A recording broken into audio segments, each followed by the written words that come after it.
Sem Larisa Hribernik, dijakinja 3. letnika Srednje šole za prehrano in živilstvo Maribor, program PEK.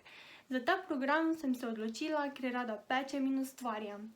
Vabim vas, da si pogledate nekaj izdelkov, ki se jih dijaki učimo pripravljati.